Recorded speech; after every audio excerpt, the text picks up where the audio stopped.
இளம் பெண்ணின் ரீல்ஸில் மயங்கிய இளைஞர். இன்ஸ்டாகிராம் காதலனுக்கு நேர்ந்த கொடூரம். பள்ளி பருவ காதலர் வாங்கி தந்த எஸ்யூவி கார். ஆடம்பர வாழ்க்கைக்கு ஆசைப்பட்டு இளம்பெண் செய்த பயங்கரம். சுமார் 40 அடி ஆழ பள்ளத்தாக்கில் மூட்டை கட்டி வீசப்பட்ட சடலம். காட்டிக் கொடுத்த ஒரு குழந்தையின் நோட்டு புத்தகம். நடந்தது என்ன?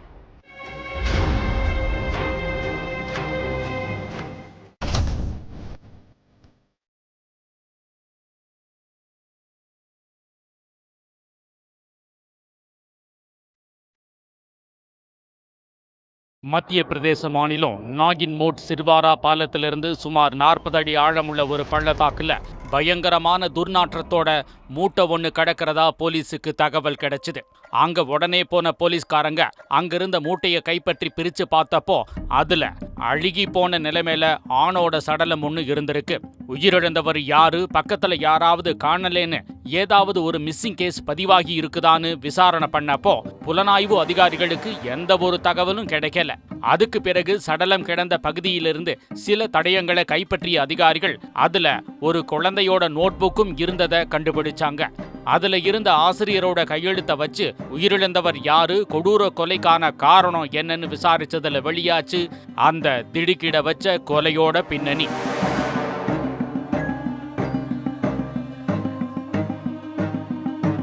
மத்திய பிரதேசத்தோட நர்சிங்பூர் மாவட்டத்தை சேர்ந்தவங்க தான் ரீனா கிரார். இவங்க இன்ஸ்டாகிராம், ஃபேஸ்புக் மாதிரியான சமூக வலைதளங்கள்ல பாட்டு பாடுறது, டான்ஸ் ஆடுறதுன்னு தினமும் ரீல்ஸ் போடுறதையே வாடிக்கையா வச்சிருந்ததா சொல்லப்படுது.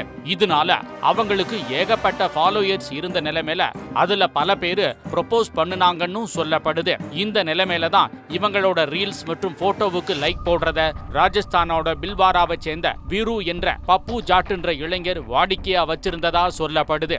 இது தொடர தொடர ரீனாவுக்கும் வீருக்கும் நட்பு உண்டாகி இருக்கு. நட்பு ஒரு கட்டத்துக்கு மேல போன நிலைமையில அது காதலா மலர்ந்திருக்கு. இதனால ரீனாவை பார்க்க வீரு அடிக்கடி ராஜஸ்தான்ல இருந்து நர்சிங்பூருக்கு வருவான்னு சொல்லப்படுது. இப்படியே நெருங்கி பழக ஆரம்பிச்ச நிலைமையில 2 பேருக்கும் காதல் நல்ல உறவோட போயிட்டு இருந்திருக்கு. இப்படியே வீரு ரீனாவும் அடிக்கடி தனிமையில சந்திச்ச நிலைமையில காதலும் வளர்ந்திருக்கு. இந்த நிலைமையில தான் ரீனாவோட வாழ்க்கையில 2வது என்ட்ரியா அவங்களோட முன்னாள் பள்ளி பருவ நண்பரான அருண் பட்டேல் கூட பழக்கம் ஏற்பட்டிருக்கு. வசதியான குடும்ப பின்னணியை கொண்ட அருண் ரீனாவுக்கு அடிக்கடி நகைகளை வாங்கி கொடுக்கறதும் பரிசு பொருட்கள் கொடுக்கறதையும் வழக்கமா வச்சிருந்ததா சொல்லப்படுது.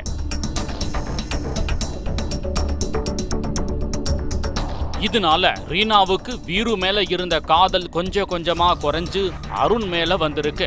இதுல அருண் ஒரு படி மேல போய் எஸ்யூவி காரை ரீனாவுக்கு பரிசா வாங்கி கொடுத்திருக்காரு. இதனால அருண் மேல அதீத காதல் கொண்ட ரீனா வீருவை கழட்டி விட ஆரம்பிச்சிருக்காங்க. ஆனா இது தெரியாத வீரு ரீனா மேல அதே பழைய காதலோட அவங்கள பார்க்க போன நிலைமையில ரீனா அவர்கிட்ட சரிவர முகம் கொடுத்து கூட பேசாம திருப்பி அனுப்பிட்டாங்கன்னு சொல்லப்படுது. இப்படியே போனா நம்மளால அருண் கூட நிம்மதியா வாழ முடியாதுன்னு நினைச்ச ரீனா அருண் கிட்ட வீரு ரொம்ப கெட்டவன்னும் தான் அவனை காதலிக்கவே இல்லைன்னு சொல்லி அழுதுருக்காங்க. அது மட்டும் இல்லாம அவன் என்ன காதலிக்க சொல்லி வற்புறுத்துறான்னு, அவன் என்னை விட்டு போனாதான் நான் உன் கூட நிம்மதியா வாழ முடியும்னு சொல்லி இருக்காங்க. இத அப்படியே நம்பின அருண் வீருவை மொத்தமா தீத்து கட்டிட்டா நாம சந்தோஷமா வாழலாம்னு சொல்லி வீருவை கொல்ல திட்டம் போட்டிருக்கான். அதன்படி ரீனா முன்னாள் காதலனான வீருவை தனிமையில சந்திக்கலான்னு சொல்லி நர்சிங்பூருக்கு வரவழைச்சிருக்காங்க. ரீனாவோட காதல் பேச்சுல மயங்கின வீருவும் அவங்க சொன்னது மாதிரியே நர்சிங்பூருக்கு வந்திருக்காரு. அங்க அவருக்காகவே காத்துக்கிட்டு இருந்த ரீனாவும் அருண் அவனோட நண்பன் ஹர்னம் கிராரும் அங்க வந்த வீருவை கண்மூடித்தனமா பேஸ்பால் மட்டையால தலையிலேயே மாறி மாறி அடிச்சு சாகடிச்சிருக்காங்க. அதுக்கப்புறம் இந்த கொலையை மறைக்கிறதுக்காக திட்டம் போட்ட 3 பேரும் சடலத்தை மூட்டையில கட்டி அதை அவங்களோட எஸ்யூவி கார்லயே ஏத்திக்கிட்டு போன நிலைமையில மொத்தமா ஊரை விட்டு வெளியேறி ரைசன் மாவட்டம் நாகின்மோட் சிர்வாரா பாலத்திலிருந்து சுமார் 40 அடி ஆழம் இருக்கக்கூடிய ஒரு பள்ளத்தாக்குல அந்த மூட்டையை தூக்கி வீசிட்டு தப்பிச்சு போயிருக்காங்க.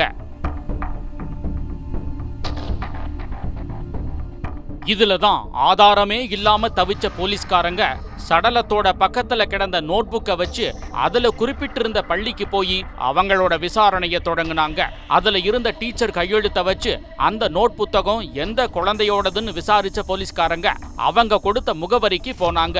இதுக்கப்புறம் எந்த பதட்டமும் இல்லாம அந்த வீட்டை நோட்டமிட்ட போலீஸ்காரங்க அந்த வீட்டில இருந்த நபர்களை விசாரிச்சதுல அந்த நோட்புக் தன்னோட குழந்தையோடதுதான்னும் தன்னோட பேரு ரீனாங்கிறதையும் ஒத்துக்கிட்டாங்க. அதுக்கப்புறம் தனக்கு ஏற்கனவே திருமணம் ஆன நிலைமையில சொகுசு வாழ்க்கைக்கு ஆசைப்பட்டு இந்த கொடூர கொலைய அருண் ஹர்னம் கிராரோட சேர்ந்து செஞ்சதா வாக்குமூலம் கொடுத்தாங்க. வழக்கு விசாரணையை முடிச்ச போலீஸ்காரங்க ரீனா, அருண் பட்டேல், ஹர்னம் கிராரை கைது செஞ்சு சிறையில் அடைச்சிட்டாங்க.